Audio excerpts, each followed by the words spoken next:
किसी ने बड़े कमाल की बात कही है कि इंसान तो बोलकर निकल जाता है, लेकिन सामने वाले इंसान को उस बात से निकलने में कई साल लग जाते हैं। नमस्ते दोस्तों, माय एफएम से मैं हूं आरजे कार्तिक। एक बड़ी छोटी सी कहानी और ये सच्ची घटना है।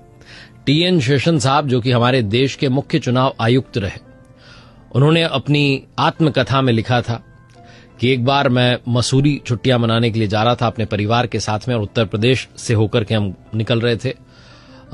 जब हम जा रहे थे तो उत्तर प्रदेश में सड़क किनारे एक पेड़ पर बया का घोंसला मेरी पत्नी ने देखा और कार रोकने के लिए कहा।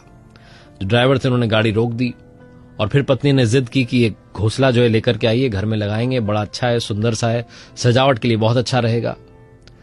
जो मेरे ड्राइवर थे, सिक्योरिटी गार्ड थे, उनसे हमने कहा कि जाओ जाकर के वो घोंसला लेकर के आओ। दोनों गए।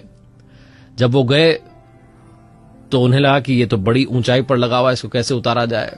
तो वहीं पर एक लड़का जो था भेड़ बकरी चरा रहा था, उसको बुलाकर आवाज दी कि इधर आओ, इसको उतार दो, तुम्हें 10 रुपए देंगे। उसने कहा मैं नहीं उतार सकता, और ऐसा बोल के वापस चला गया, भेड़ बकरी चराने लगा। टीएन शेषन साहब कहते हैं कि बहुत देर हो गई, वो आए नहीं। तो मैंने पूछा क्या हुआ, तो उन्होंने कहा वो मदद नहीं कर रहा है लड़का। हमने कहा एक बार और बात करो, पैसे थोड़े बढ़ा दो। तो उसको बुलाया, उसे कहा 50 रुपए मिलेंगे, उतार दो एक घोंसला। उसने कहा नहीं मैं उतारूंगा नहीं, वापस चला गया। अब की बार टीएन शेषन साहब कहते हैं कि मैं खुद चला गया और मैंने कहा भाई इधर आओ, तुम्हें पता नहीं मैं कौन हूं, सजा भी मिल सकती है, तुम्हें दंड भी मिल सकता है, 100 रुपए लो, उतार दो। उस लड़के ने कहा आप चाहे जो कर लो, मैं ये घोंसला नहीं उतारूंगा।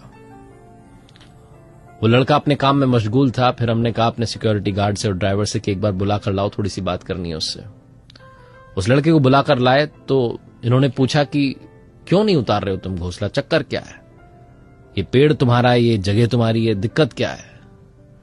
उस बच्चे ने जो कहा वो सुनिएगा। उसने कहा कि साहब मैं घोंसला नहीं उतार सकता, चाहे आप मुझे 1000 रुपए दे दें, क्योंकि इस घोंसले में चिड़िया के बच्चे हैं और शाम में वो चिड़िया जब लौट कर आएगी और अपने बच्चों को नहीं पाएगी तो उस पर क्या बीतेगी। साहब मैं हर उस दर्द को समझता हूं जो जीवन में चल रहा है।